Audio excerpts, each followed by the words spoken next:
Y ya estamos en directo. Pues bienvenidos a Geopolinómicos, una tertulia de geopolítica que, como sabéis, viene hasta vosotros desde una ubicación desconocida del hemisferio norte. Y los que realizamos este programa, pues somos Ángel Rodríguez. Buenas tardes, Ángel. Buenas tardes a todos. Jorge Turmo. Buenas tardes. Y Óscar Vara. Y lo que vamos a hacer es comenzar viendo en qué situación está el partido entre Ucrania y Rusia y el resto de potencias.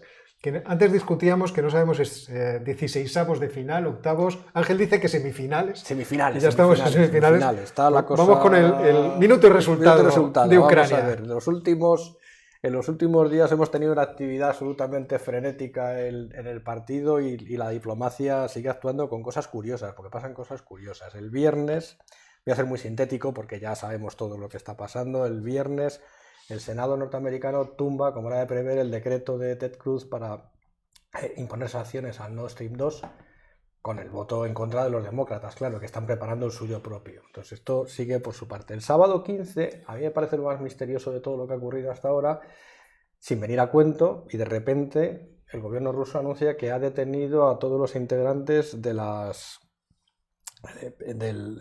Pero esto fue el domingo 16.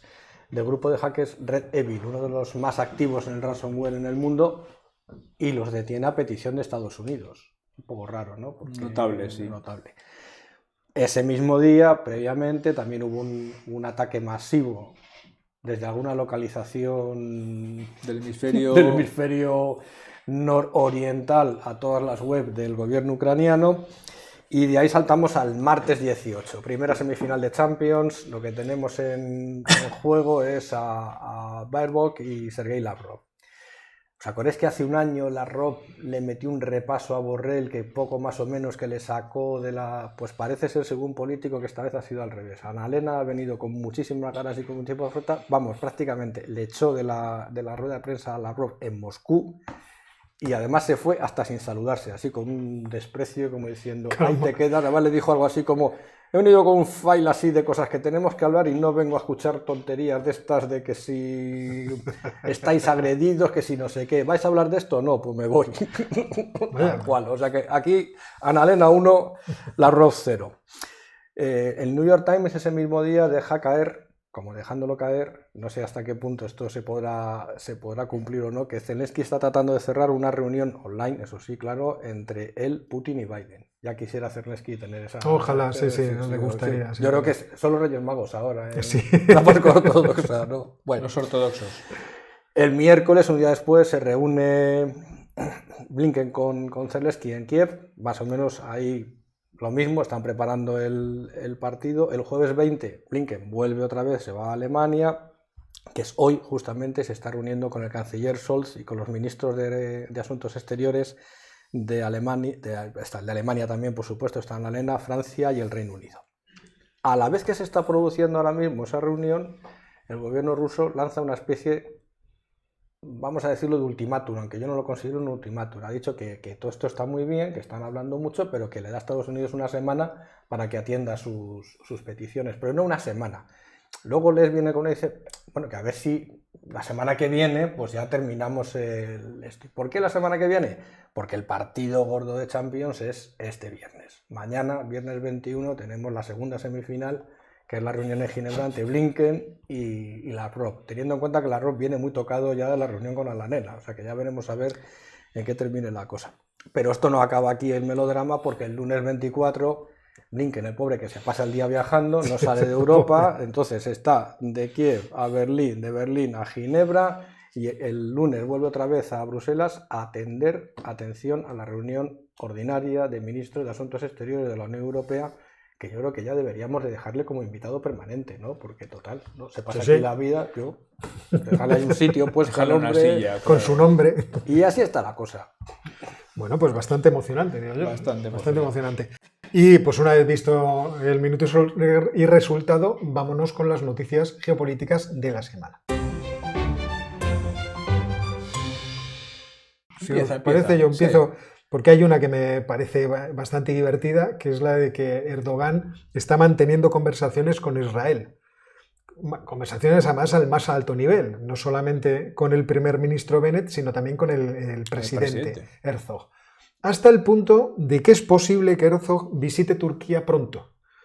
Claro, entonces esto es para preguntarse por qué, teniendo en cuenta las muy malas relaciones que han tenido tradicionalmente Turquía e Israel, de repente cambian las circunstancias. Os recuerdo, en 2018 hubo una serie de manifestaciones de palestinos que se aproximaban hacia el muro que hay en una de las zonas de Jerusalén y el ejército israelí abrió fuego, mató a muchas personas. Ahí existe una discusión acerca del número de víctimas.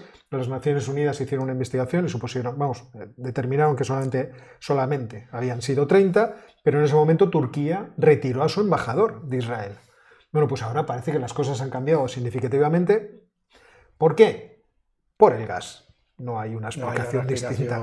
Por el gas de los dos grandes depósitos o reservas de gas submarinos que hay en el Mediterráneo, el Tamar y el Leviatán, y el proyecto de hacer un gasoducto que pase por Turquía y que lleve ese gas a Europa. Y esa noticia es la que yo tenía hoy. Bueno, yo mis noticias van un poco más lejos, para variar. Primero nos vamos a Indonesia. El Parlamento indonesio, en Yakarta, la capital, ya ha aprobado poner en marcha un plan para sustituir la capital, para llevar el gobierno a Nusantara, una ciudad por construir en Borneo. Yakarta está en Java. ¡Ostras! En Nusantara está en Borneo. Es en Borneo. mitad del desierto. En mitad de la selva, sí. Mitad de la selva. Bueno, hay precedente. Sí. Brasilia. Eso es. La razón, pues que Yakarta se está hundiendo. Es uno de estos ejemplos claros que como consecuencia hay dos cosas. El cambio climático por un lado y por otro lado que la población ha crecido muchísimo de forma descontrolada y en muchos casos para poder beber y lavarse sacan agua de los acuíferos. Al chupar los acuíferos la tierra se va cayendo. Sí.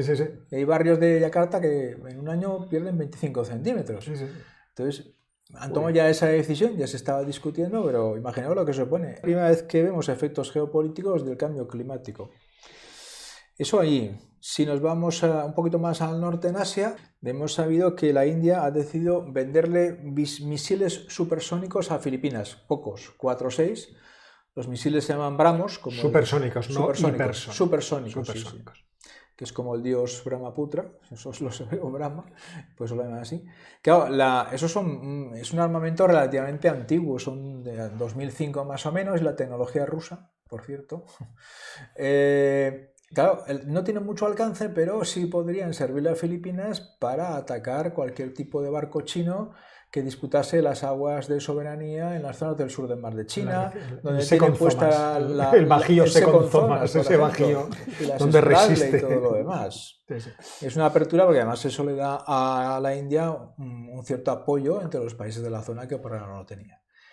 Y en África, el gobierno de Malí ha confirmado oficialmente que hay soldados rusos instruyendo a las tropas de Malí para combatir a los yihadistas. El presidente decidió o no apoyar la presencia de la operación Barkhane francesa y apoyarse en soldados rusos. No se ha dicho si son soldados del ejército regular o si son tropas mercenarias de Wagner, pero lo notable es que lo han confirmado de forma oficial. Se supone que únicamente van a hacer labores de supervisión, de entrenamiento, etcétera, etcétera, pero ya veremos hasta dónde llega eso. Y como sabéis, eso ya lo vimos una vez, eso está destabilizando mucho toda la zona del Sahel, porque los franceses están diciendo, si los países no quieren que estemos aquí y no colaboran con nosotros contra los yihadistas, pues nos vamos. Y luego además con la comunidad económica de los países de África Occidental, que le han hecho el vacío y han cerrado las fronteras, también existe ahí también un peligro de que el propio país se vaya radicalizando. No sabemos hacia dónde va a ir Malí. No lo sabemos. Ni cómo puede afectar eso a los movimientos insurgentes. Es decir, que para reducirlos o incrementarlos. República Centroafricana, que está muy, muy mal.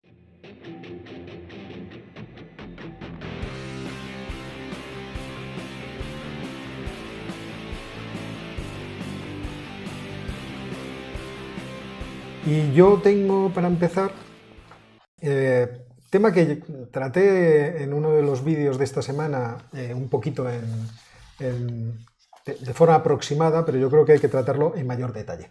Y es la cuestión de Irak. Irak ahora mismo está en una situación política realmente peculiar. No se sabe exactamente hacia dónde va a tirar la situación de inestabilidad del país, si se va a agravar o si se va a resolver de una forma que, en fin, yo no creo que va a satisfacer a todo el mundo. Por lo tanto, va a ser un cierre en falso que va a producir mayores problemas hacia el futuro, pero la historia es la siguiente. Irak es un país que sirve claramente de amortiguador dentro de Oriente Medio entre varias potencias que son hegemónicas y que además les gustaría repartirse ese territorio porque en algunos casos tienen etnias o tienen vínculos culturales que les podían facilitar ese asunto. Sí. ¿Quiénes son esos países? Pues principalmente los que tenemos en la cabeza: Irán, Turquía y Arabia Saudita.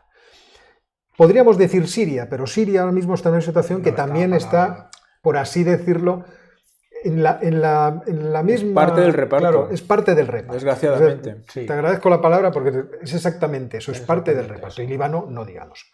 Entonces, desde el 2006 hay dos élites políticas que se están disputando el dominio de ciertas zonas de Irak, que son por una parte los kurdos y por otra parte los chiíes.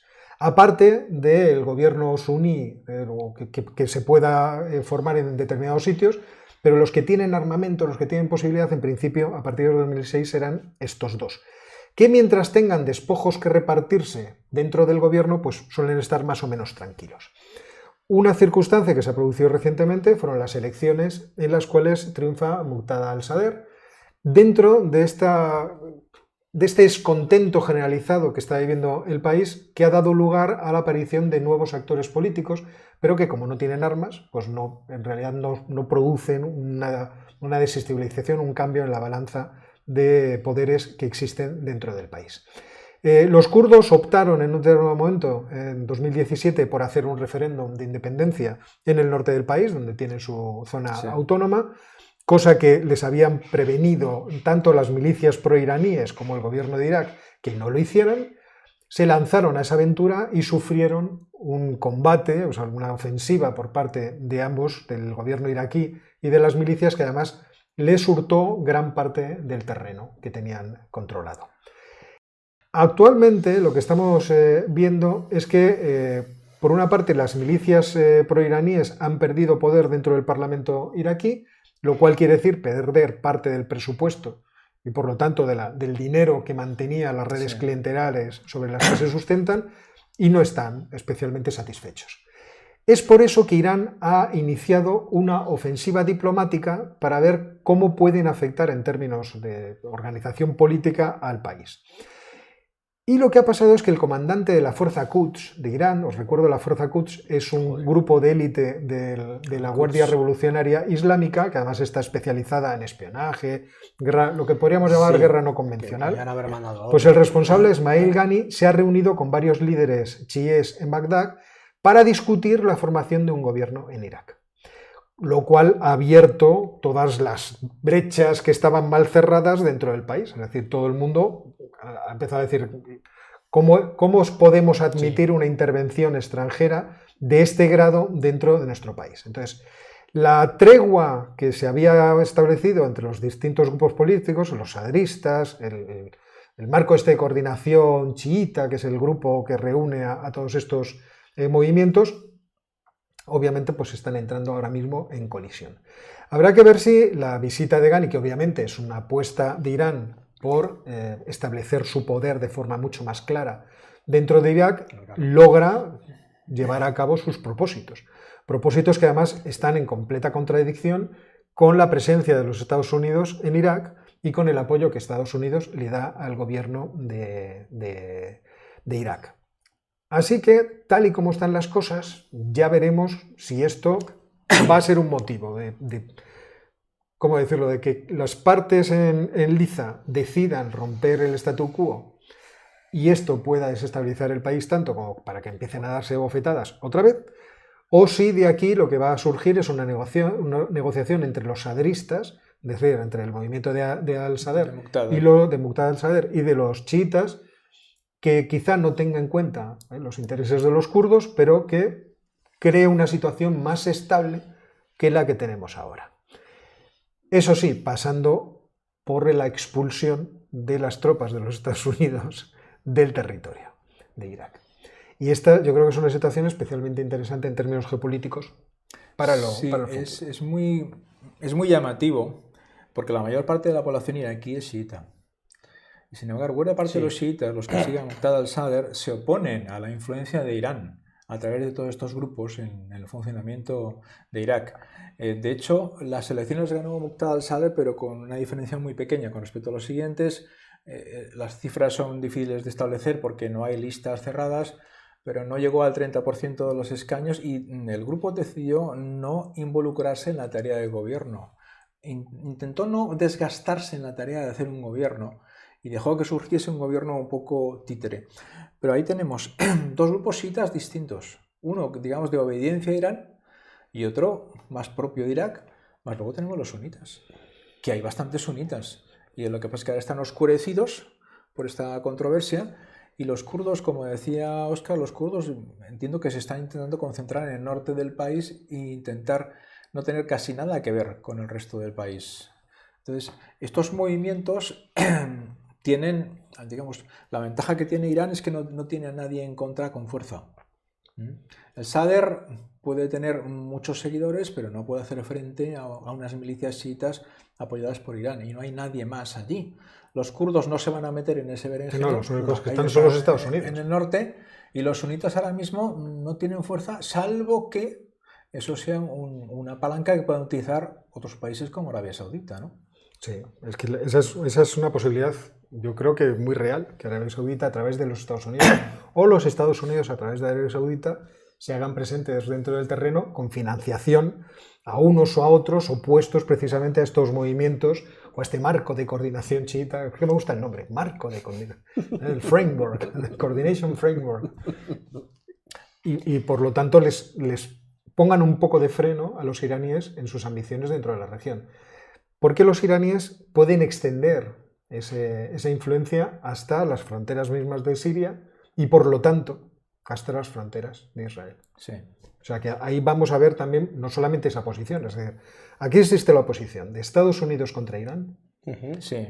de Turquía contra Irán, de Arabia Saudita contra Irán, Todos contra de Irán. Israel contra Irán. Todos O sea, contra Irán. ahí, sí, claro, porque es el que tiene la posibilidad de influir sobre el terreno a través de estas milicias que aparecieron para combatir el ISIS. Sí. Y que cuando, bueno, supuestamente para combatir el ISIS. No, sí, lo hicieron. Y que cuando el ISIS desaparece, Sí. O sea, claro, se quedan en el terreno y dicen, bueno, pues nosotros ya estamos aquí. Los más activos, los que formaban las tropas más de choque de la resistencia al ISIS eran las milicias IS apoyadas por los Quad. Y Soleimani precisamente fue el artífice de aquella operación que después tuvo el atentado que tuvo. Pero claro, es muy probable que esto escale. Y yo creo que ya ha escalado, y luego Jorge nos va a comentar más en detalle por el ataque a las refinerías de Abu Dhabi. Y porque esto...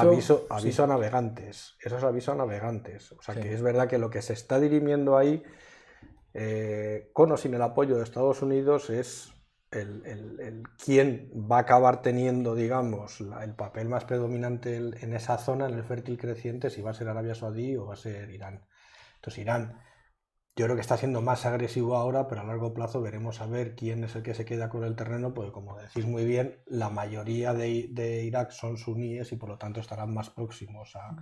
Bueno, no. A priori, claro, cuando nos ponemos en los a priori, lo malo es que luego te bajas al terreno y cada cual tiene sus propias esferas de poder en sus zonas y lo que quiere es apóyame con dinero, con armamento, con inteligencia, con algo así. A los turcos lo que no les interesa es que desaparezca esa región semiautónoma independiente kurda. Lo que no quieren es un estado kurdo, pero no quieren que eso desaparezca porque a ellos les sirve para aliviar presión en el este de Turquía con la población kurda.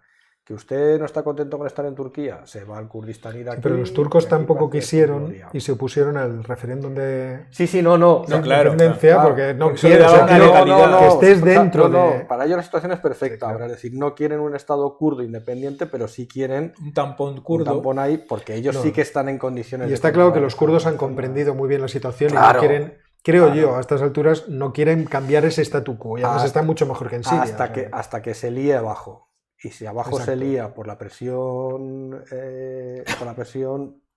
de los chiíes, veremos a ver con qué bando se alinean. Pero vamos, viendo cómo está la alineación de las fuerzas que están detrás de las potencias, Turquía, Israel, Arabia Saudí, lo más probable es que los kurdos vayan en contra de los chiíes. Lo que es fascinante es cómo se está reordenando toda la región, cómo Israel está dejando de ser el enemigo a batir y cómo lentamente se va girando toda la imagen hacia Irán. Irán en ese crecimiento de potencia económica que puede incluso ser mucho mayor si al final se levantan las sanciones, obviamente. Y por otra parte, con el proyecto nuclear, que puede ponerles en el mapa de una forma muy obstinada y definitiva, se está convirtiendo en el enemigo a batir, o por lo menos en el problema a contener dentro de la región. Pero ese es precisamente el problema que tiene Irán, que se está creando enemigos por todas partes. Hay que recordar que hace mucho tiempo, que antes de la invasión norteamericana a Irak, etcétera, etcétera, hubo una muy cruenta guerra entre Irán y Irak, y que ese odio no se ha olvidado. Que como consecuencia de la retirada de las tropas estadounidenses, Irán ha aprovechado para introducir sus grupos chiitas de digamos, militancia iraní, que no son el resto, y que además Irán tiene apoyo en los chiitas del Líbano. Eso forma una especie de arco. Líbano en siriano, porque en Siria lo que hay son alawitas, es decir, no son sunitas pero tampoco son chiíes, entonces no coinciden en ese sentido con nada. Pero Irán está intentando crear un largo brazo que llegue hasta el Mediterráneo. Pero a cambio de eso, casi todo el mundo va a acabar estando contra Irán. ¿Cuál es la ventaja que tiene Irán? Pues Irán tiene la ventaja de que tiene un ejército muy grande y a través de ese ejército, tanto en hombres como en entrenamiento como en armas, está poniendo en marcha grupos guerrilleros chiitas que le apoyan en el Líbano y ahora en Irak, que esto hace 3 o 4 años no existía. También hay que pensar que la revolución islámica tiene un proyecto para el futuro de la humanidad, en realidad. Tiene un proyecto de largo plazo. Cuando se plantean este tipo de problemas, ellos están pensando tranquilos. O sea, hay que ir tomando, en cierto modo, las naciones que tienen un rancio abolengo y que han sido imperios, suelen tener esta perspectiva. También lo tiene Rusia. O sea, yo no pienso solamente en el hoy, en los intereses que tengo ahora, sino en los intereses de largo plazo, en cómo va a ser la nación a futuros. Y entonces, ahora tiene la posibilidad, quizá por primera vez Irán, de exportar su revolución a otros territorios. Sí, pero por ejemplo en Irak eso no sería raro que acabásemos viendo una coincidencia de intereses entre los grupos chiitas de Muqtada al-Sadr y los sunitas. Sí. No sería nada raro, eso no sería porque nada evidentemente... raro. Sí, porque les arrebatan el poder de su país. Exactamente. Claro. Entonces ya, ¿de dónde obtenemos? ¿De dónde comemos? ¿De dónde tomemos Lo que no lo sé, me da la impresión, no sé a vosotros, que aquí el que ya no pinta prácticamente nada es Estados Unidos. O muy poco. Bueno, o sea, están allí. Puede ser como tienen, no sé cuántos destacamentos tienen allí, pero debe ser una birria, una cosa muy pequeña. Lo que deben de tener son nada más que instructores sobre el terreno, que está muy bien tenerlos allí, porque eso les sirve a Irán de excusa para decir, siguen aquí, tienen que irse, pero en realidad me parece que por lo que estamos hablando, su papel es, yo diría que testimonial. Y estando además hostigados como están en otros lugares o en otros problemas... Sí, creo que Blinken está buscando piso en Bruselas. No sé si seguramente. Se ha rumoreado, sí. No creo. Yo lo que creo es que duerme en el avión. Debe llevar una vida miserable. Se toma un café rápido y va de un sitio para otro. A mí no me importaría, porque con lo que me gusta viajar... Hoy no le da tiempo a ver nada. Como Stendhal, ¿no? Tú imagínate de reunión. Hoy es martes, esto es Bruselas. Una cosa. Eso es una vida absolutamente detestable. Bueno, pues seguiremos hablando de la cuestión de Irak, que yo creo es una cuestión importante a la que tenemos que hacer seguimiento.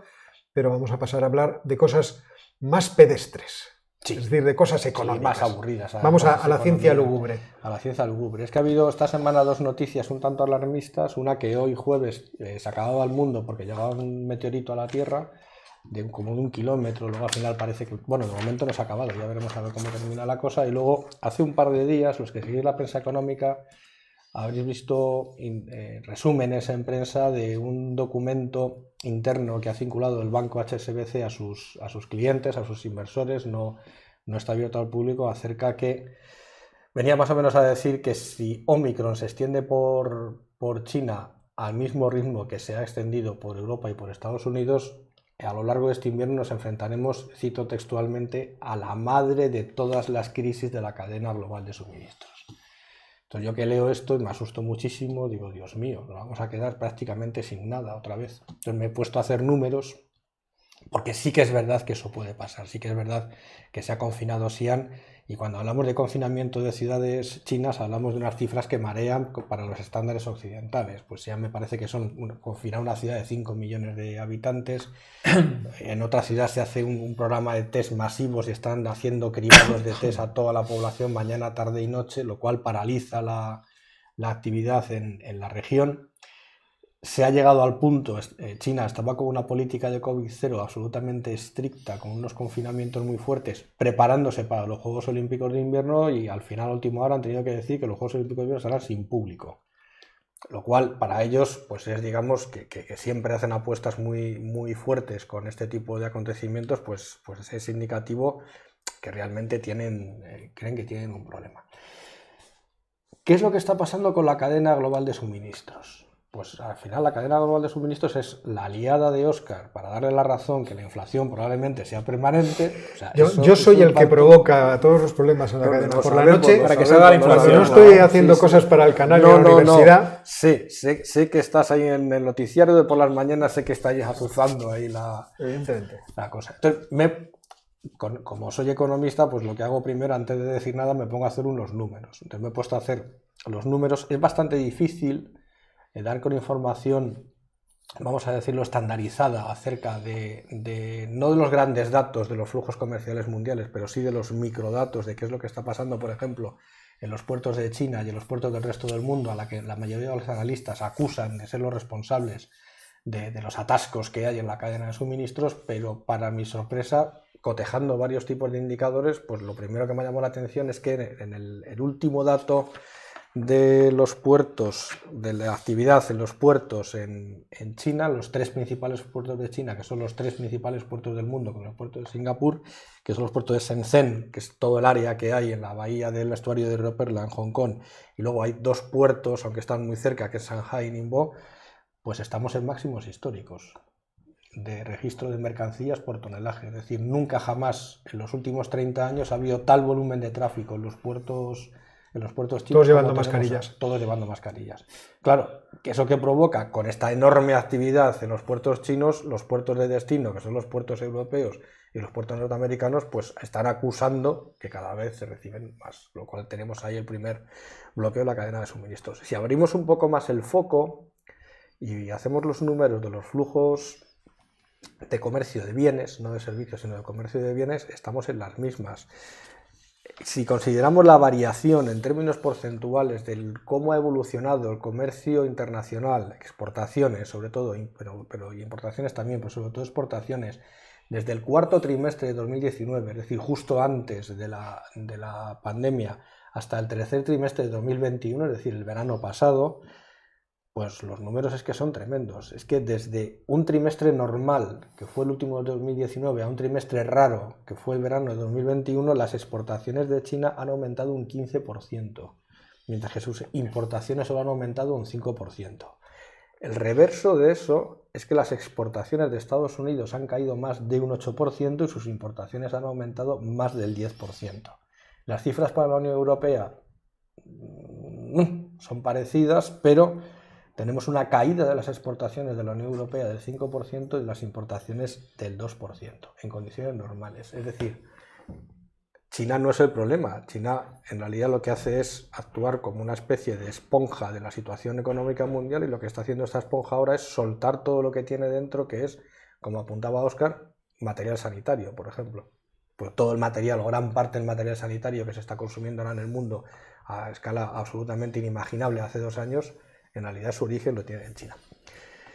Pero es más, ya por fin he conseguido encontrar, y mira que me ha costado encontrarlo, algún indicador de precios de cómo está la situación con los semiconductores. Me he encontrado con un indicador de precios de semiconductores que está desarrollado es un indicador que se hace en la bolsa de Filadelfia, y hombre, el año pasado desde luego subió muchísimo, pero a partir aproximadamente de noviembre más o menos del año pasado el precio se ha estabilizado, y ayer, porque los datos son diarios, llevamos acumulada una caída importante en el precio de los semiconductores en ese indicador. O sea que parece que por ahí la tensión sigue muy alto, pero la tensión por ahí se va relajando. Así que, ¿dónde está el problema con la cadena de suministros? Yo aquí lo que veo, sin haber leído el informe de estos estos analistas, que seguro que está fenomenalmente hecho, porque la banca de inversión hace muy buenos informes analíticos. Yo creo que el problema está en dos sitios fundamentalmente. Está en los mercados de trabajo de Estados Unidos y en Europa, que desde el punto de vista español esto va a sonar un poco raro, pero están súper tensionados porque no se encuentran trabajadores, sobre todo para las operaciones más intensivas en mano de obra, es decir, procesamiento de alimentos y logística. Es ahí, en ese segmento, ahora os diré un poco los números donde tenemos fundamental el problema. Y el segundo, que yo creo que hay que tener muy en cuenta, sobre todo viendo los datos del tráfico de los puertos de China, es que después de pasar las Navidades, que es cuando se produce el pico brutal de la demanda de productos chinos procedentes de Occidente, ahora tenemos el parón en China. Es que empieza el año nuevo, las fiestas del Año Nuevo Chino el 1 de febrero y son 15 días en los cuales el país se para.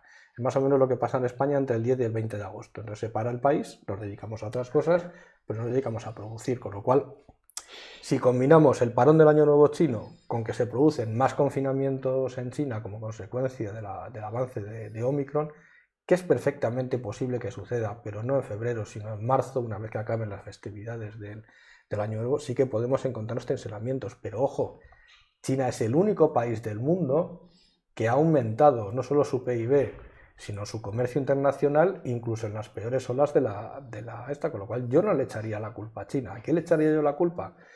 Pues os digo los números, porque los números son muy llamativos. No los tengo agregados para Europa porque no los he encontrado, pero en Estados Unidos estamos en un máximo histórico de puestos de trabajo vacantes. En total, este dato es de noviembre, si no recuerdo mal, de diciembre, está aquí septiembre, de diciembre, hay 10 millones de puestos de trabajo en Estados Unidos que no se han cubierto. Y los informes que hacen las organizaciones empresariales americanas son muy alarmantes. No se encuentra gente. Pero el desempleo estaba en el 3,9%, que era inferior al previsto. Sí, el desempleo inferior al previsto. Pero porque o sea, el problema no es la cantidad de desempleados, el problema es que hay ahora mismo ofertados 10 millones de puestos de trabajo que nadie los demanda. Y nadie los demanda. O sea, no es que nadie los demanda, que están los empresarios demandando trabajadores, pero no encuentran trabajadores. Ahora veremos por qué. Eso es Estados Unidos, que es lo que sale más en los medios de la prensa salmón y en los medios internacionales, pero es que en Alemania estamos en las mismas. En Alemania, en junio de 2020, teníamos un poquito más de 500.000 de plazas vacantes en el mercado de trabajo alemán, y ahora mismo prácticamente lo hemos no duplicado, pero casi, pues estamos por encima de los 820.000 puestos de trabajo en Alemania que no se cubren. Alemania, que tenía ya un mercado muy tensionado antes. Yo recuerdo hace 2 o 3, 4 años me parece, el Ayuntamiento de Múnich sacó una oferta de empleo público para toda Europa, porque ya para Alemania se olvidaban, buscando conductores de autobús, ofreciendo unos salarios de 2.500 euros al mes y ayudas a la instalación. ¿Qué hacemos y a la aquí vivienda. nosotros?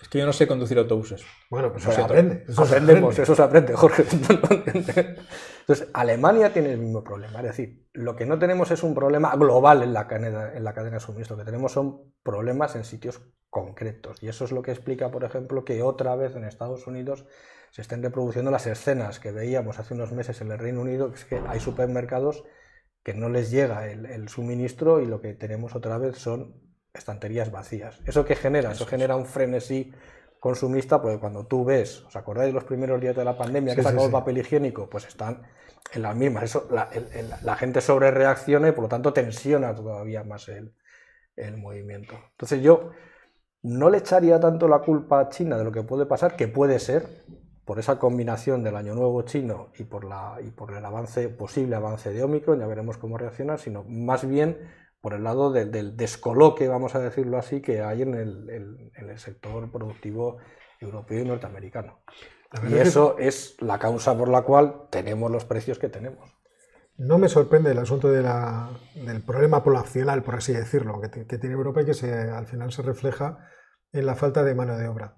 Alemania, yo creo, calculaba hace, bueno, quizá mis datos son un poco antiguos, hace 6 años quizá, que necesitaba 150.000 trabajadores nuevos cada año.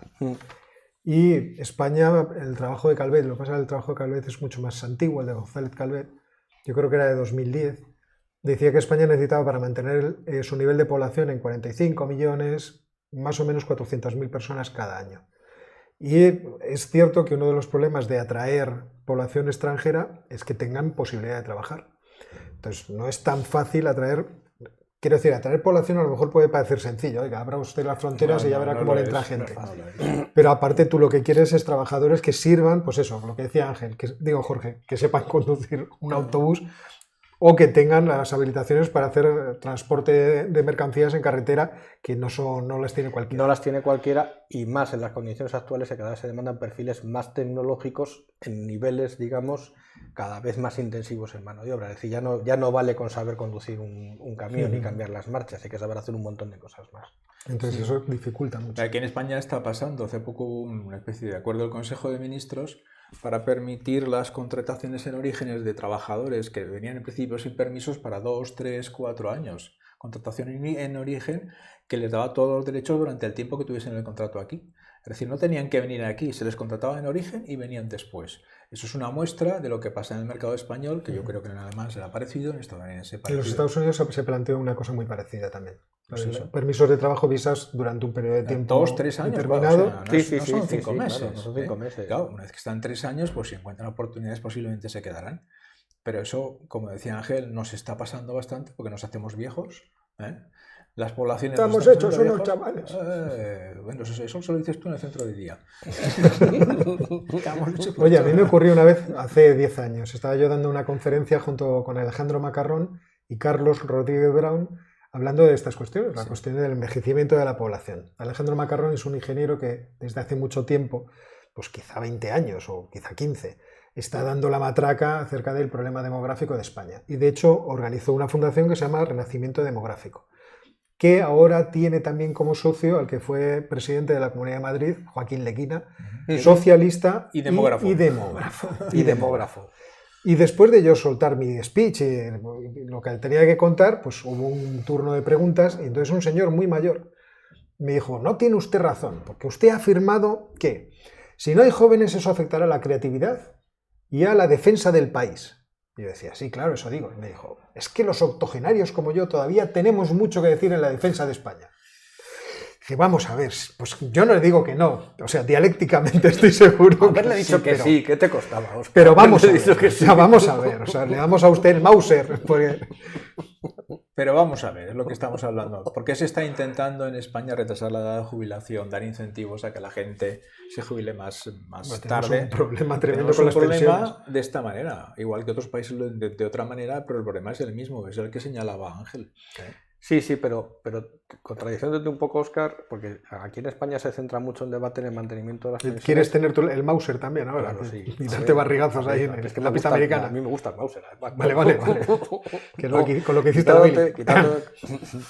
Bueno, iba a hacer una broma, pero vamos a dejarlo. No es tanto un problema de mantenimiento de las pensiones, ya hablando en serio, sino es un problema de más largo plazo, es un problema de crecimiento. De función de producción. Es un problema de función de producción. Es un problema de función de producción que tiene una derivada, entre otras muchas, que son las pensiones, pero en realidad es un problema de función de producción. Es decir, que de repente, durante estos últimos 30 años, hemos tenido un crecimiento, aunque parezca mentira, pero sí hemos tenido un crecimiento bastante bueno, gracias a que en los últimos 30, 40 años se ha producido la incorporación masiva de la mujer en Occidente al mercado laboral, pero es que eso ya se ha terminado, ya se han incorporado todas, ya está. Y el crecimiento español de principios del milenio se basó en la entrada de 5 millones de inmigrantes. Exacto.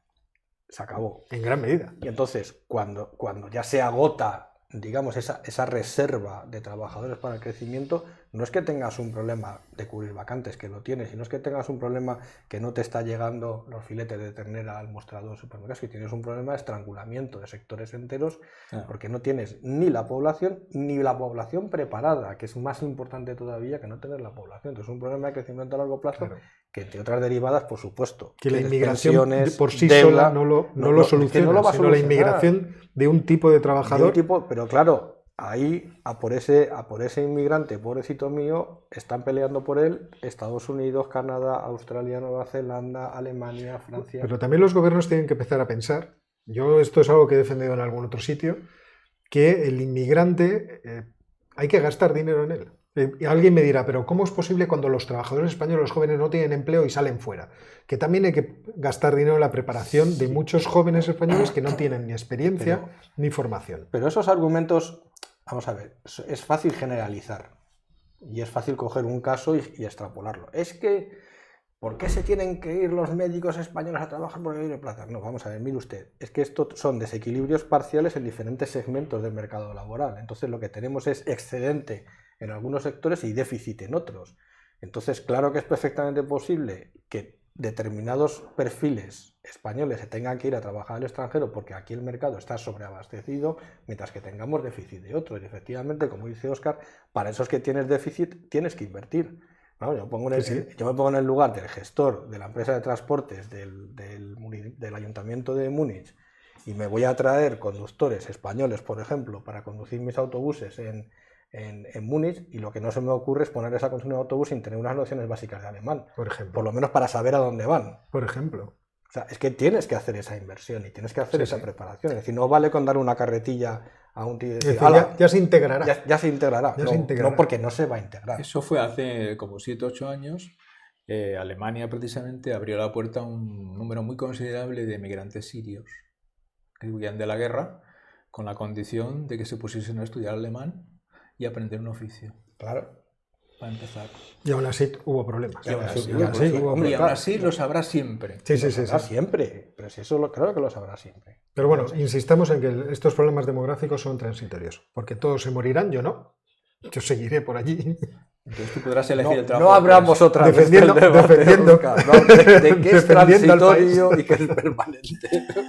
Bueno, Megalomanía dice que se nos escucha un poco bajo. Pues intentaré corregirlo, pero no prometo nada. Tengo miedo de que si lo empiezo a... Y además nos invita a un café. Como gracias por el café. Hablaremos más altos. Tengo el problema de que no quiero saturar el sonido.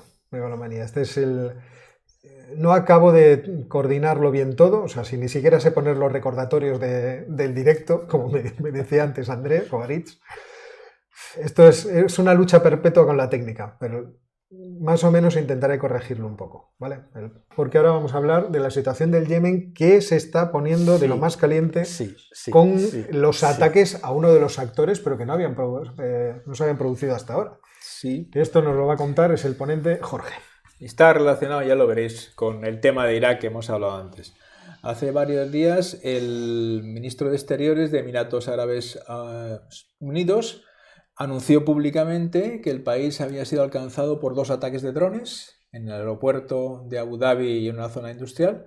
Lo anunció públicamente y dijo que evidentemente los ataques serían castigados sin ningún tipo de piedad, pero el ministro de Exteriores de Emiratos no dijo o no se atrevió a decir de dónde venían los ataques. Horas después, uno de los generales de los hutíes en su país, en Yemen, Yahya, dijo que ellos acababan de lanzar ataques con drones contra Emiratos Árabes Unidos para demostrarles la debilidad que tenían.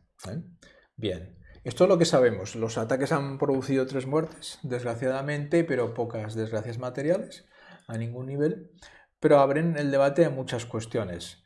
Primero, una cuestión que tiene que ver con la parte económica. Emiratos Árabes Unidos, Abu Dhabi, Dubái y los demás, como sabéis, aparecen en la prensa internacional como destinos de lujo, seguros, de resorts llenos de arena, no precisamente de playa, pero llenos de arena, y a donde el turismo internacional puede viajar con toda tranquilidad, donde se pueden hacer hasta Supercopas de España si toca, si toca, total. ¿Por qué no? Rallys Dakar, todo lo que sea. Bueno, el Dakar se estropeó, Se estropeó. Pero bueno, que lo pueden hacer por ahí. Sí. También, ¿no? Sí.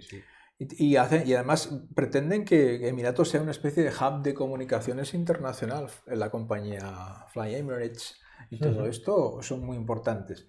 Claro, esto pone en cuestión la imagen del país. Este tipo de imagen parece que es lo que los hutíes querían. Bueno, hasta aquí es lo que sabemos. Pues sabemos relativamente poco más. Perdón. Ahora bien, esto abre muchas discusiones. La primera discusión que los analistas están planteando es realmente un ataque desde Yemen a Emiratos Árabes Unidos. Hay 1.500 kilómetros de distancia. ¿Puedes llevar los drones, dirigirlos y disparar allí? ¿Tanta autonomía tienen? Eso es. Bueno, también se habló de misiles balísticos.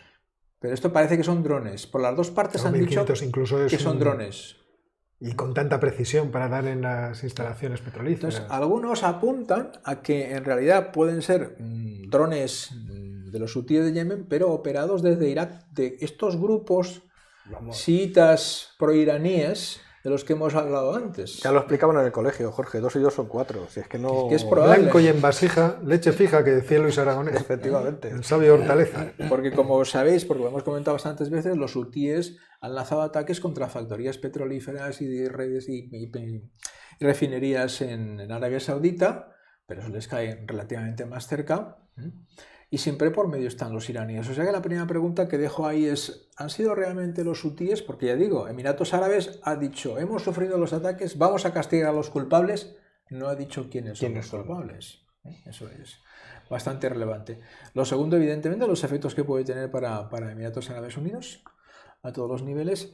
Es llamativo porque hace como una semana o 2 semanas el ministro de Exteriores de Emiratos Árabes estuvo en Teherán hablando con los ayatolás, y uno se pregunta si en su momento cuando fue a Teherán, algunos plantearon que lo que hacía era a Emiratos Árabes jugar el papel como Qatar de intermediario entre el grupo de contacto 5+1 e Irán en las negociaciones nucleares, porque eso está empantanado, el grupo 5+1 y Irán no consiguen casi ni sentarse a la mesa, y algunos supusieron que Emiratos Árabes iba a jugar un papel de intermediario. Pero después de esto, a lo mejor piensas, ¿y si lo que hizo fue ir a Teherán para que esto no pasase? Porque claro, los iraníes no han dicho nada, pero nada de Los nada, que han dicho algo han nada. sido los israelíes. Los israelíes, efectivamente. Estaba esperando. Estaba esperando. Es que hemos vuelto otra vez al primer tema. Claro, ¿Y qué han claro. dicho los israelíes, Óscar? Claro. Alguien que se haya ido un rato y ha vuelto dice, siguen hablando, siguen hablando. Han dicho que van a ofrecer ayuda de inteligencia y material a Emiratos para defenderse de esa amenaza. Claro. Si es que si realmente es así lo que estamos diciendo, y es verdad que es Irán el instigador de este ataque, la estrategia es un poco regular, porque ya sí que pone a Emiratos, que lo que tiene es dinero, tiene montañas y montañas y montañas y montañas de dinero, y lo que tiene es un prestigio, como decía Jorge, que mantener como destino turístico y de negocios, porque no deja de ser el hub ahora mismo para los negocios de todo Oriente Medio, pero además a una escala absolutamente inimaginable desde aquí, que lo vemos desde Occidente. De hecho, hasta hace muy poco tiempo Bloomberg emitía tenía por las mañanas la antena de Bloomberg se repartía entre Londres y Dubái, y el de Dubái, en Dubái tenían, digamos, la sede de la información y de la operativa en condiciones. Es muy importante, es que han establecido relaciones con Israel, y comprar tecnología israelí van a tardar en comprarla 2 minutos. Entonces yo no sé exactamente cuál es vamos, si me lo puedo imaginar, pues que es parte del enfrentamiento que tienen en Yemen, pero yo no creo que esto haya sido un movimiento muy inteligente por parte de los iraníes, salvo que se hayan descontrolado con los hutíes y han actuado por su cuenta. Pero como decís, no les veo yo a los yemeníes con capacidad para lanzar un ataque de estas características con drones desde la otra punta de la... Están subiendo, llevan un par de meses subiendo el nivel, escalando el nivel de pelea entre unos y otros. Es verdad que lo que es la alianza de países que está comandada por Arabia Saudita cada vez es más agresiva en los bombardeos, igual que los hutíes son cada vez más agresivos con la utilización de drones y de misiles. Todo esto debería desembocar en algún momento en una negociación. Es verdad que todo el esfuerzo de los aliados es para tratar de impedir que se financien los hutíes con el petróleo y por lo tanto estrangularles económicamente, producir una hambruna dentro de lo que era antiguamente Yemen del Norte y alrededor de Saná, y que acaben accediendo a una negociación. Y yo no sé si estas cosas no forman parte también de ese asunto. Vamos a irlo escalando para sentarnos en la negociación cada uno con unas cartas. Otro detalle que apuntaban los analistas es que Emiratos Árabes Unidos pertenece a la coalición liderada por Arabia Saudita en la guerra de Yemen, pero hace ya un par de años que ha dejado de tener soldados allí. Pero parece que en lugar de eso está financiando con dinero que decía Ángel, a grupos locales de Yemen que son contrarios a los hutíes y que les están derrotando en algunas zonas del país, que es digamos, la otra estrategia. Entonces esto sería una venganza directa, aunque quizá no ejecutada directamente desde Yemen, sino a lo mejor con los contactos chiitas que puedan tener en Irak. No se sabe, y varios días después, hace ya 3 días, no se sabe todavía de dónde han salido los drones. Nadie ha dicho nada. Y las fotografías de satélite son, no voy a decir impactantes, pero se ve la destrucción, No, se si ven la las destrucción columnas está de humo. ahí, pero la cuestión es de dónde vienen los drones. ¿De dónde vienen los Yo drones? no fui. Yo no fui, vale. Es muy probable que los israelitas sí que sepan de dónde vienen. Sí, Es muy probable. ellos sí, y Estados Unidos también lo sabrá. Y esto nos lleva a otra cuestión, a la que sale Estados Unidos. Quizá esto haya que verlo también como una consecuencia de la retirada cada vez más grande de Estados Unidos de la zona, que era el pivote central, el paraguas Que daba bajo lo fuerza cual para se cobijaba todo. evitar toda esa Estados Unidos se problemática. está yendo en Irak. No sé si se mantendrá o no se mantendrá mucho tiempo, que por cierto, todavía hay una base española ahí, un acuartelamiento español, digamos un poco de acompañamiento, pero allí, con Estados Unidos, pero esa retirada de Estados Unidos deja margen a acciones que en otro momento hubieran sido casi imposibles. Y puede dar lugar a que Israel se convierta en una especie de árbitro de la situación, por lo menos de árbitro entre el equipo que hablábamos antes de las potencias que están alineadas contra Irán. Eso Porque es, digamos, no el que tiene el dinero, pero sí el que tiene la capacidad logística, inteligencia y recursos tecnológicos suficientes como para, digamos, organizar por lo menos la defensa de sitios tan vulnerables como es Abu Dhabi. Bueno, pues otro tema que aún no está cerrado del todo. Para La nada. verdad, estos Nada, temas nunca no, se no, cierran esto nunca del se todo. cierra.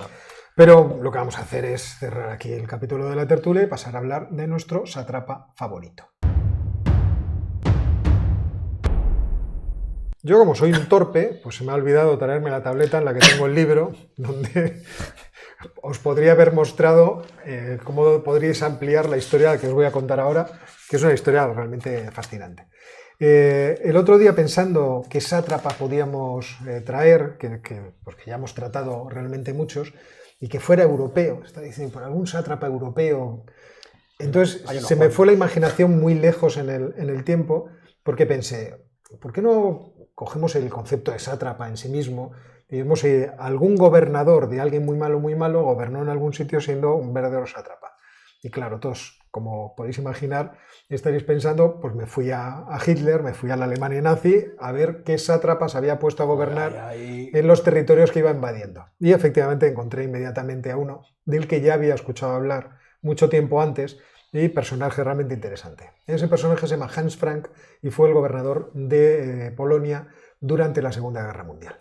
Este individuo era un producto típico de su época. Muchas veces que nos sorprendemos de cómo surgen determinados movimientos políticos en las democracias alrededor de 4 excéntricos taraos que, viviendo una imaginación del pasado, quieren resucitarla en el futuro, pues no nos hacemos cuenta de cómo el pasado de Europa estaba lleno de este tipo de individuos, que tuvieron, sin embargo, la oportunidad en algunos momentos de lograr hacerse con el poder. Yo el otro día comentaba con un alumno catalán precisamente esta circunstancia, hablando de un líder independentista catalán que a mí me recuerda a personajes que yo he conocido, de grupos intelectuales así minúsculos que querían, en el caso de lo que yo estoy hablando, eran grupos carlistas que querían recuperar una tradición monárquica extinguida hace siglos, que ni siquiera a los descendientes de esos monarcas ya les interesaba, pero que pensaban que ahí estaba, no sé, la recuperación de todas las esencias, etcétera, etcétera.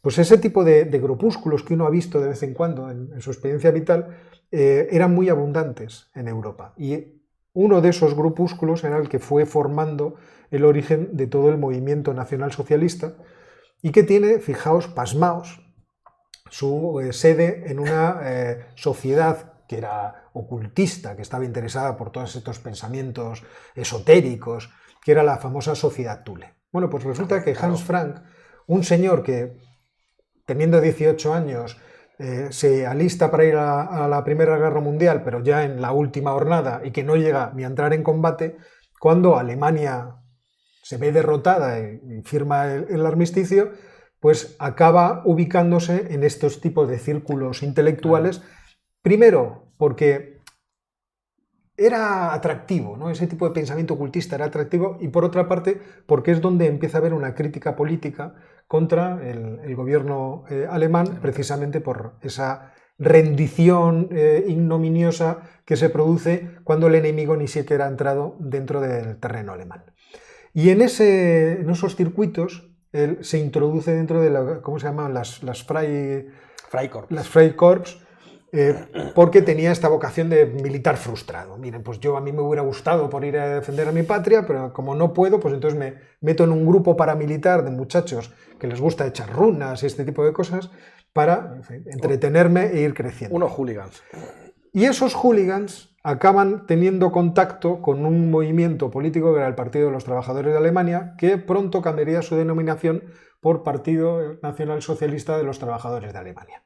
Que ahí pues, estaba todo el círculo que después iba a conformar el mayor desastre de la historia europea, iba a decir reciente, pero de todos los tiempos. Y del mundo. Incluyendo el gran geopolítico Karl Haushofer.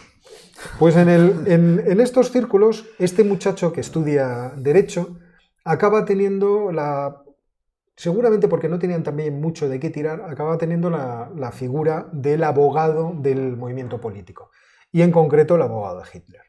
Junto a Hitler está, en 1923, cuando el famoso Punch de Múnich, es decir, está la cervecería donde se inicia todo el follón, todo el movimiento.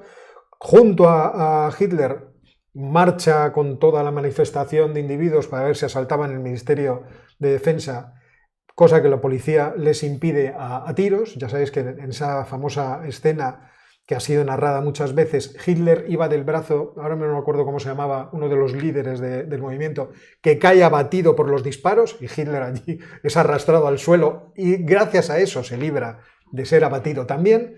Y en esa confianza de haber estado en el núcleo de todo el problema, Hans Frank empieza a crecer en la estructura del Partido Nacional Socialista alemán, y a medida que éste va consiguiendo puestos políticos, Hans Frank va teniendo también puestos políticos de relevancia, hasta ser ministro de Justicia en Baviera, porque él era bávaro, y después llegar a ser responsable de Polonia, de ser gobernador de Polonia, designado directamente por Hitler.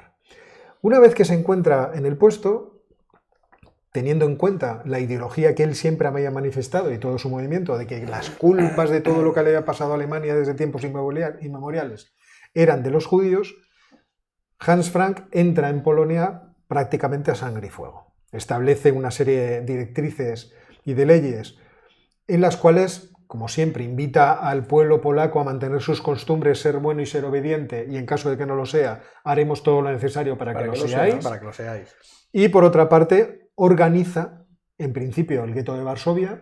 Él, muy cuco, se marcha al castillo de Cracovia, y lo que hace es destruir el castillo medieval que había en Varsovia, que era un símbolo nacional de los polacos, y a partir de ahí se empieza a organizar todo lo que sabemos todos, los campos de concentración, las matanzas de oficiales de Katyn, etcétera, etcétera.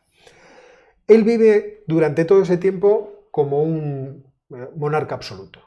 Se rodea de las joyas y de el arte religioso, sobre todo, más importante que había en Polonia, lo introduce dentro del palacio, tiene una corte de mayordomos esclavos en realidad para que le sirvan, vive a máximo tren. De hecho, hay una anécdota que se cuenta en el libro, que por cierto no lo he dicho, el libro se llama El carnicero de Polonia, lo que pasa es que como no me lo he traído no me acuerdo del nombre del autor, pero el autor hay un momento que cuenta cómo este hombre, que había nacido en una familia de clase media, baja, en fin, pero no con grandes recursos, lo primero que hace es instalarse en el baño una enorme bañera con la cual puede mirar a través de un ventanal Cracovia a sus pies. Este tipo de megalomanías que son tan propias de los sátrapas, sí. El muchacho Hans Frank también lo tenía. Claro, afortunadamente para Europa y desafortunadamente para él, el avance del ejército rojo y del ejército aliado acaba con su posición de privilegio y con sus huesos en la cárcel. Se le acaba el chollo. Y se le acaba el chollo. Le quitan la bañera. Y es enviado como gran responsable de todo este movimiento nacionalsocialista directamente a la cárcel medieval de Nuremberg a espera de juicio. Y allí tiene mucho tiempo para meditar conjuntamente con sus amigos, porque allí estaban todos, ¿no? Estaba el Goering al lado mirándole con mala cara, en fin, todas aquellas cosas. Tiene tiempo para pensar en todo lo que ha hecho.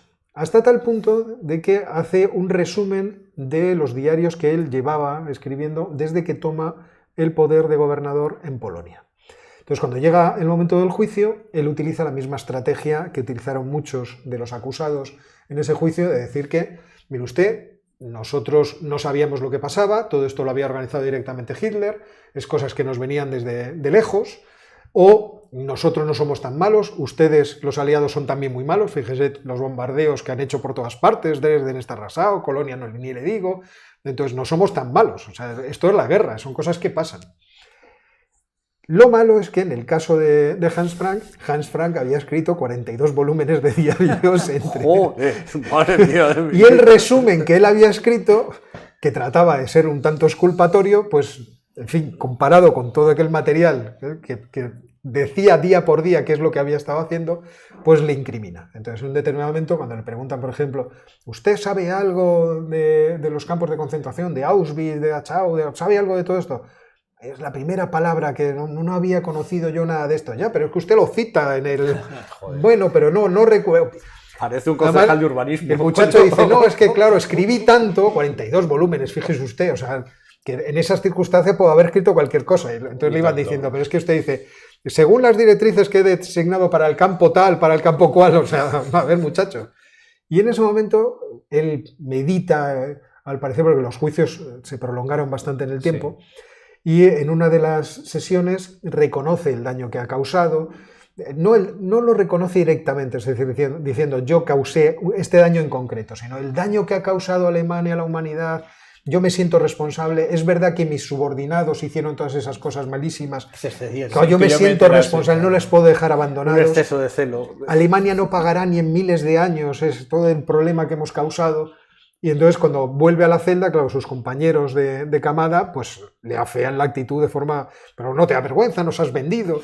Y al día siguiente sale diciendo, bueno, en realidad no quería decir exactamente esto. Joder, pero daba lo mismo. Los fiscales, tanto soviéticos como anglosajones, estaban bastante convencidos de todo lo que había hecho. Y el muchacho fue condenado a la horca, donde acabó sus días, acabó la aventura de este enorme sátrapa, que era sátrapa de verdad. Este era sátrapa, de verdad. Era gobernador enviado de una satrapía espantosa. Y bueno, pues esta es la historia del sátrapa de hoy. Y ahora lo que vamos a hacer es pasar a nuestra recomendación bibliográfica de la semana. ¿Y qué es? Mira. Es un libro de Amin Maalouf que se llama León el Africano. Amin Maalouf es un libanés, como todos los libaneses, mientras sobrevivan, porque tiene esto muy mala pinta. Sí. Es una persona que está a caballo de muchas culturas, religiones, etcétera, etcétera, y por tanto entiende precisamente el devenir de personajes como este león africano, que están también en otro tiempo de la historia a caballo de culturas, de religiones, etcétera, etcétera. Entonces, esto es una descripción novelada a partir de...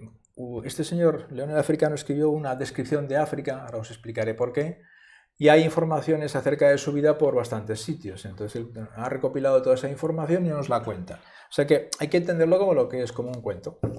Es un cuento que está muy bien, que es estupendo, te da una idea muy clara de aquella época, pero aquí lo vamos a resumir para que le guste pasárselo bien, porque uno se lo pasa bien con este libro.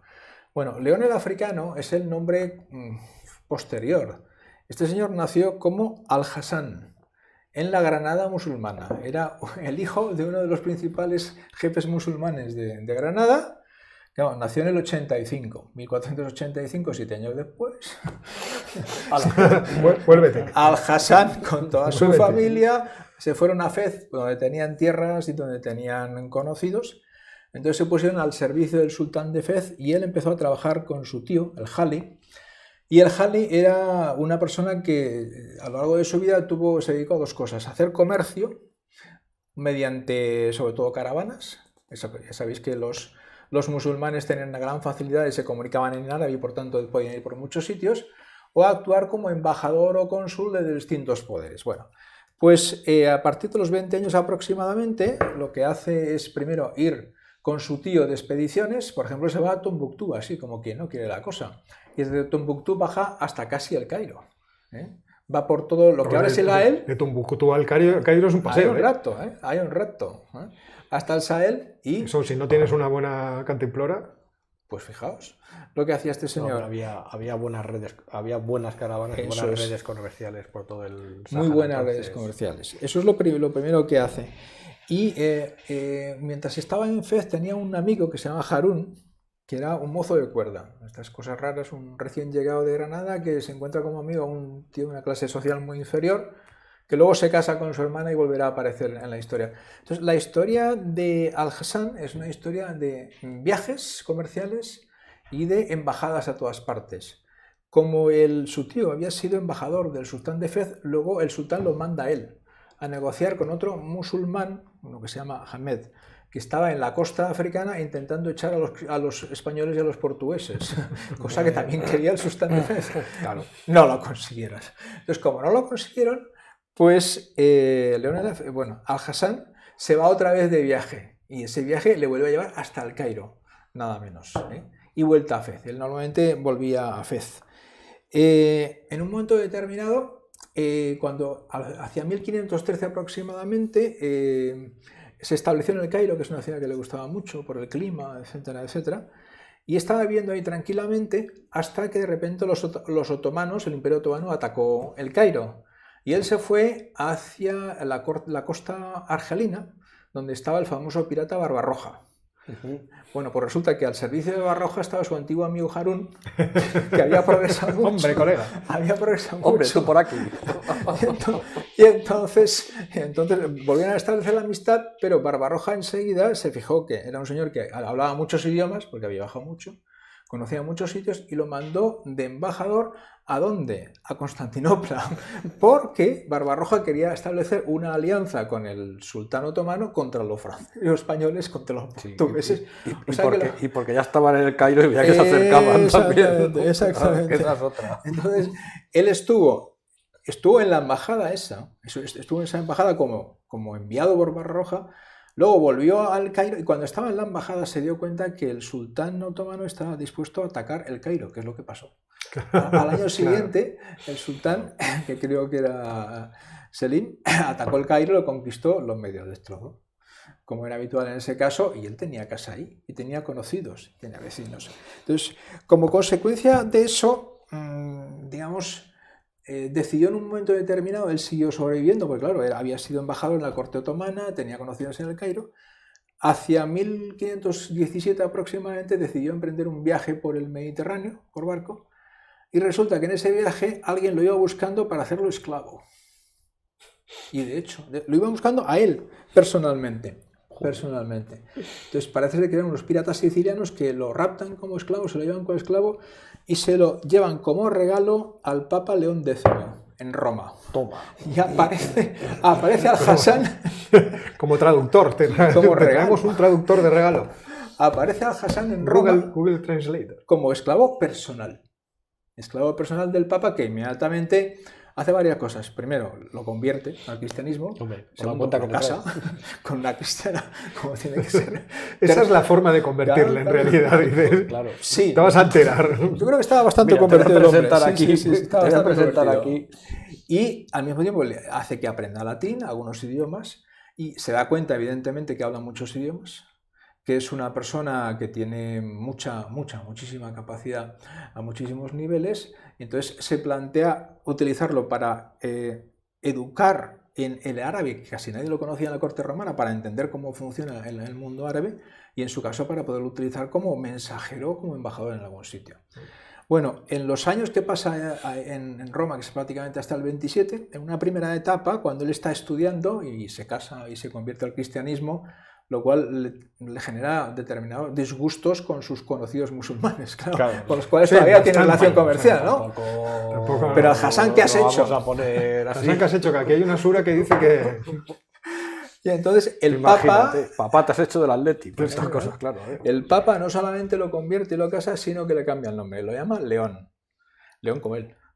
Pero, como el Papa era un Medici, forma parte de la familia de los Medicis. De repente. Me encanta esto que sea un Medici, vamos. Pero los Medicis que lo ven así tan negro y tal, dice, este no, y le dan el mote del africano. León el africano, vale, serás Medici, pero tú no has nacido aquí. Este es el africano. Este es el africano. Que en realidad era de Granada, pero bueno. Pero para ellos no. era el africano. No Qué distinguiría. bueno, qué historia. Y otra cosa también significativa es que durante esos años en Roma tiene una serie fundamentalmente algunos sacerdotes, pero también algunos laicos a los cuales enseña. Y uno de ellos es un tal Hans, que es alemán y es luterano. Y odia al Papa y odia a Roma. Pero nadie lo sabe. Madre mía. Entonces está intentando comerle el tarro al león el africano para, bien, tú puedes ser cristiano pero luterano. Entonces el león ya no sabe qué hacer. Yo quiero volver a casa. Y vas a acabar en Ratisbona. Yo quiero seguir siendo musulmán en mi casa, dejadme en paz. Bueno, muchacho. Cuando se muere entra el pontífice, es un tal Adriano, que enseguida le coge ojeriza por una serie de razones, que fundamentalmente porque no se quería afeitar la barba. Sí, pero es que entonces parece que la barba era musulmán. Esas cosas pasan, esas cosas. Bueno, y cuando se muere Adriano se convierte en Papa Clemente, que era amigo suyo, concreto y íntimo, y entonces Clemente lo toma de embajador para hacer lo siguiente. Esto suena mucho por la historia, para llegar a un tipo de acuerdo entre la Santa Sede y el Imperio Otomano contra Carlos V, en el cual está metido también el rey de Francia, el famoso Francisco. Y decimos que está raro lo de Ucrania. No, claro. A mí cuando me dicen, no, estos tiempos son los más emocionantes. Sí. No sabe usted, no estuvo en los anteriores. Y entonces el Papa manda una embajada o manda un mensaje a Constantinopla, y el sultán de Constantinopla manda un gran embajador. Y ese embajador es Harún, otra vez, que había conseguido llegar a las máximas posiciones del Imperio Otomano. ¡Qué carrera! Fue con los granadinos. Sí, vamos. Hay que tener cuidado con Suelta un ellos. granadino por el mundo. Y la narración de la entrevista entre ellos es muy entrañable, ¿no? Porque el pobre león ya no sabe qué es. Yo soy otomano, soy árabe, soy cristiano, soy... Es un profesional. ¿Qué hago aquí? Soy un diplomático profesional. Y el Harún diciendo, no, esto es una cuestión de política, aquí queremos aliarnos con el rey Francisco contra Carlos V. Bueno, entonces en eso queda esa cuestión hasta que en 1527 ya el hombre ya no sabía ni lo que era ni dejaba de ser. Lógicamente. Cogió el barco. El 1527 es cuando las tropas castellanas en jefe saquean Roma. Por cierto, aquel año también estupendo. Interesante. O sea, que se lo veía venir y salió antes. Y entonces se fue a Túnez, donde murió pues relativamente joven para la época, pero habiendo reconocido... ¿Dónde se aisló? Estoy seguro que se aisló. Sí, Dejadme tranquilo. Yo creo que al final Me ya voy a confinar. He visto bastante mundo. Por el amor ya no de Dios. sabía que había visto la derrota de los musulmanes, los enfrentamientos de musulmanes, los enfrentamientos entre musulmanes, entre los egipcios y los otomanos. Luego lo habían convertido al cristianismo, luego lo habían querido convertir al luteranismo. Es tremendo lo del luteranismo. No convertirlo, pero decirlo. Esto es como decían los luteranos, la ramera de Babilonia, una cosa así, es como llamaban a Roma. Fíjate todo esto. Qué barbaridad. Bueno, pues es muy entretenido. Es muy entretenido Bueno, vamos a proponerle al público que nos haga alguna pregunta. Sí. Si queréis preguntas sobre lo que hemos estado hablando o si tenéis alguna curiosidad que podamos responder. No siempre podemos responder otro. La verdad es que estos personajes aventureros que ha habido en el mundo son fantásticos. A patadas, que han pasado de bando. Yo me acuerdo de Roncal el Salteador. Está en un libro además que me dejaste tú. Roncal el Salteador era un tipo de Navarra que fue el que no inventó, pero volvió a poner de moda la guerra de minas. En la época griega, la guerra de minas era una forma de combate cuando los que se guardaban en una fortaleza lo hacían con empalizada de madera. Entonces se hacía una mina, es decir, un túnel, y se quemaba desde abajo la empalizada. Cuando de repente se empiezan a construir muros de piedra, pues claro, el procedimiento deja de ser operativo. Pero a Roncal el Salteador se le ocurre, ya no me acuerdo en qué batalla, a saltar una fortificación haciendo un túnel y poniendo dinamita, todo el pólvora que pudiera, y volando a hacer puñetas. Se acabaron las... Y este tipo fue vendiendo en un determinado momento, que estaba, me parece, con Gonzalo Fernández de Córdoba, con el gran capitán, dando bofetadas por Italia. En un momento tiene un problema con él, ya no me acuerdo si a cuenta de la soldada, del dinero que le tenía que pagar. Qué raro. Sí, además típico de los españoles. Pues no te pago ahora, pues yo me cabreo. Y se pasó. No sé si los franceses estuvieron en Nápoles, nos lo arrebataron. Pues hay un momento que los propios napolitanos nos arrebatan la plaza, bueno, la recuperan, mejor dicho, y entonces él se vende con los otros.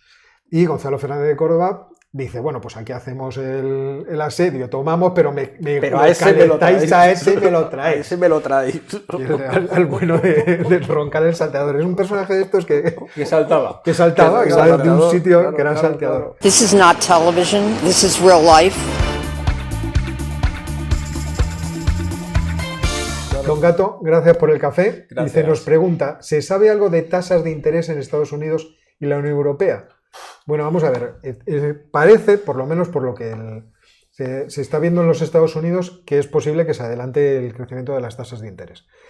Es lo que se está rumoreando en los últimos tiempos. Hicieron una medida, yo no me acuerdo si relativa a los tipos de interés del Tesoro o algo por el estilo, es que lo he leído esta mañana a las 6 de la mañana y la verdad es que no lo tengo en la cabeza. Pero ha habido un movimiento que lo he leído esta mañana que ha anticipado. Dice, esto puede anticipar claramente la subida de tipos de interés. Os lo digo porque lo tengo reciente, me lo estuve mirando antes de ayer. Lo que ha pasado son puros movimientos de mercado. Lo que pasa es que los mercados están anticipando que la Reserva Federal no solo va a subir tipos a lo largo de 2022, sino que además lo va a hacer más rápido de lo que inicialmente se preveía. Entonces ha empezado el martes, desde luego, fue un momento de mercado un poco más intenso de lo normal. No lo he visto hoy, no sé cómo estará hoy jueves la situación, pero es verdad que se produjo una venta más abultada de lo normal de deuda pública de todos los países avanzados, y lo que ocurrió fue que el bono del Tesoro norteamericano de 10 años pasó por primera vez en mucho tiempo la barrera de 1,80 y por primera vez, creo que de 2015, alguien me corregirá seguro si me equivoco, el Bund alemán a 10 años volvió otra vez a terreno positivo. Entonces eso es consecuencia de esa anticipación, porque con estas tasas de inflación y con esta situación que estamos viendo en Europa y en Estados Unidos, es muy posiblemente que el Banco Central Europeo también empiece a mover fichas. A ver, dejadme que mire preguntas, porque lo he dicho, habéis empezado a preguntar como una metralleta. Entonces, me he perdido un poco. Dejadme que vuelva un poco en el tiempo, a ver si podemos responder a unas cuantas. Pregunta Gustavo Crogueto que dónde está la bañera. No lo sé. Me gustaría, pero no lo sé. Me gustaría decir que está en mi casa, pero no lo sé. Nos pregunta, a ver, es que además me salta esto de vez en cuando. A ver, que nos han invitado otra vez, ¿no? Ah, sí. Ah, qué bien. Don Gato ataca de nuevo. Joder, muchas Espérate, gracias. Don Gato.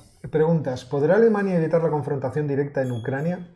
La enemistad con Rusia no le sirve a la Unión Europea, aunque a Estados Unidos parece darle igual. Vamos a ver, la confrontación directa con Rusia no se va a producir. Y la confrontación directa con Ucrania, en realidad, en cierto modo, se está produciendo. O sea, el hecho del Nord Stream 2 no deja de ser no voy a decir dejarles vendidos, porque siempre estará el asunto diplomático y estas cosas, pero fue una patada en los dientes a Ucrania, creo yo, bastante fuerte. Porque se les hace menos imprescindibles en el tráfico del gas que viene de Rusia. Sí, y además, por lo que he leído esta mañana en Político, que siempre hacen unos resúmenes muy buenos de las diferentes posiciones de las cancillerías europeas, este frente aparentemente común que tienen todos los europeos y Estados Unidos, unidos de la mano para las sanciones contra Rusia, eso está muy bien para los titulares de la prensa, pero luego parece ser que entre bambalinas los que más están flojeando, por razones obvias, son los alemanes. Entonces, a pesar de ese discurso tan estupendo que le quedó a Annalena en Moscú el otro día y tal, los que tienen más que perder, porque también tienen la inversión hecha en Nord Stream, y los que se temen que se pueden encontrar con un problema de gas en el futuro si cortan relaciones con Rusia, es por supuesto Alemania y en el conjunto de la Unión Europea. Así que el frente está, al final Vladimir está consiguiendo lo que quería, que es dividir a Europa, más todavía de lo que ya estamos. Sí, sobre eso el canciller Scholz dijo el otro día que si había una invasión de Ucrania por los rusos, entre las sanciones se contemplaría cerrar el grifo del Nord Stream 2. Lo dijo, punto, no haremos comentarios. No haremos comentarios.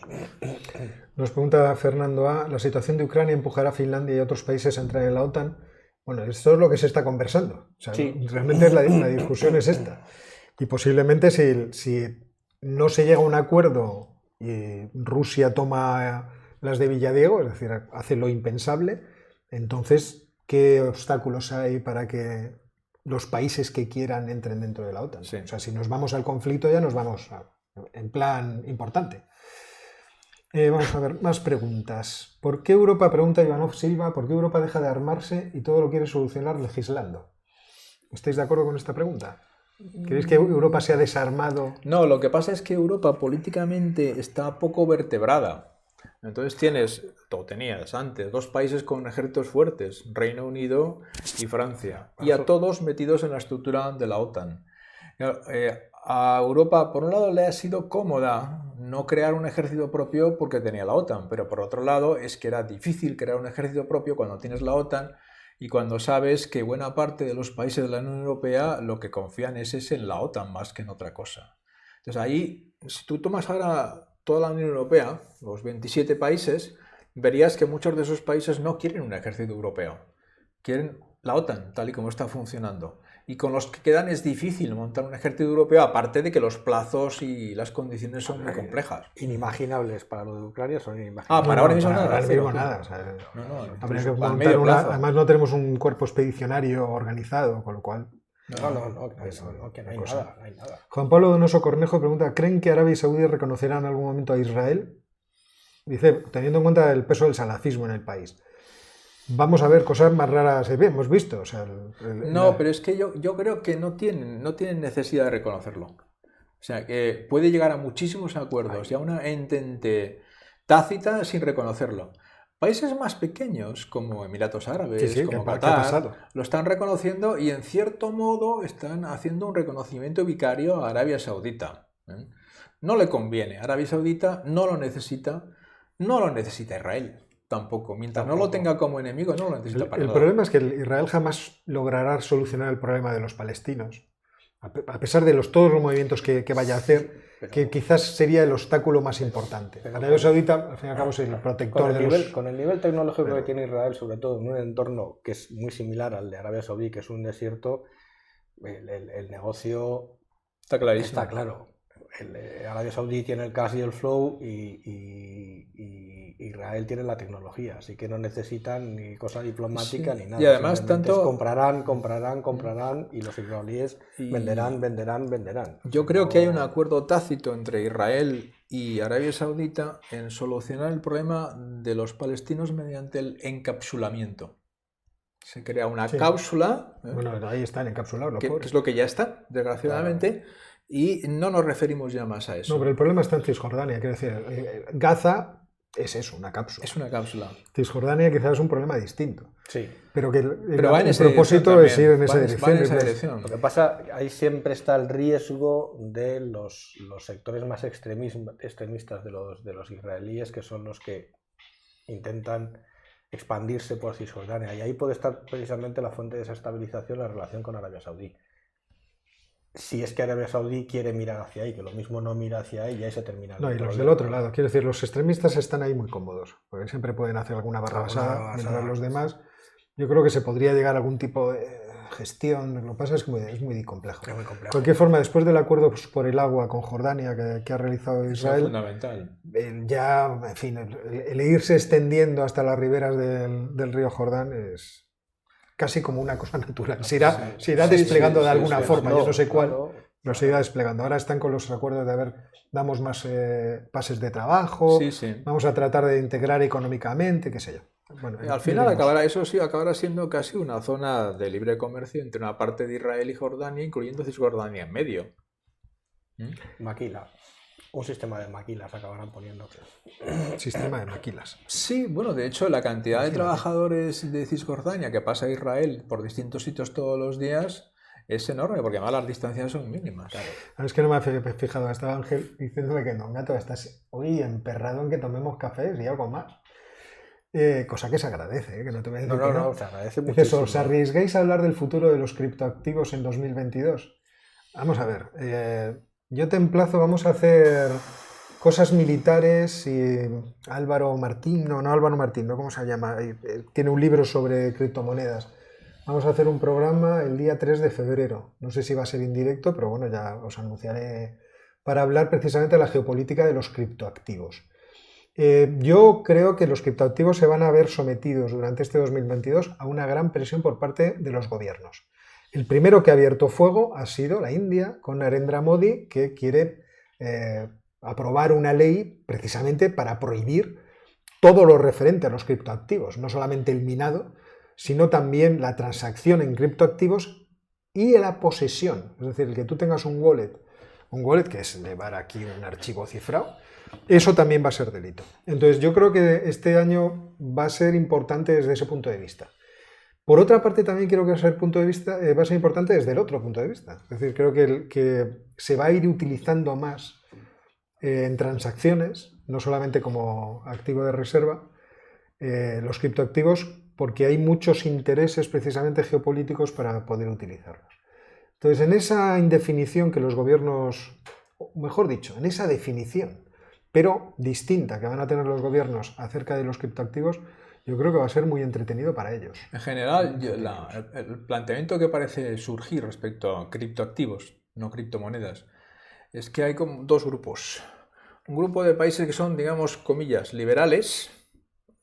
Este es el moneda de curso legal, etcétera, etcétera, pero utilice usted los activos que considere oportunos. Y otro grupo de países que van a ser obligatorios, que se van a determinar que eso sirve o no sirve, fundamentalmente que no sirve. La India, pero también China con el yuan electrónico, etcétera, etcétera, que van a, para evitarse la competencia con esa, digamos, ese monopolio estatal, van a poner medidas para que sea lo más difícil posible, aparte de las dificultades del día a día, sea lo más difícil posible. Entonces, ¿dónde está ese peso? Otra cosa es que puedan. ¿Y en qué mercados? ¿Y para qué gentes? Imaginemos que yo tuviera 20 millones de, o sea, que no los tengo, 20 millones de euros en las Islas Caimán y quisiera traérmelas a España. Pues me las traería un archivo cifrado en bitcoins a través de alguno de los pequeños países con los que tenemos frontera. Gibraltar, Andorra, una cosa así. Eso me lo haría de forma legal. Y luego en un archivo me lo pasaría a la frontera en el bolsillo. Sí, sí. O sea, no es una cosa que tenga así más dificultad. Vamos a ver, nos pregunta, cada día estamos más mal de la cabeza, insiste, porque lo ha preguntado 2 veces, si consideramos a Kazajistán, Uzbekistán, Turkmenistán y Tayikistán países europeos. Yo no los considero europeos, pero eso no quiere decir que no puedan integrarse en Europa. Bueno, vamos a ver. Vamos a ver un momento. Vamos a ver un momento, porque es que esto aquí tiene mucha tela que cortar. Si por europeos entendemos que pueden jugar la Champions y Eurovisión, vale.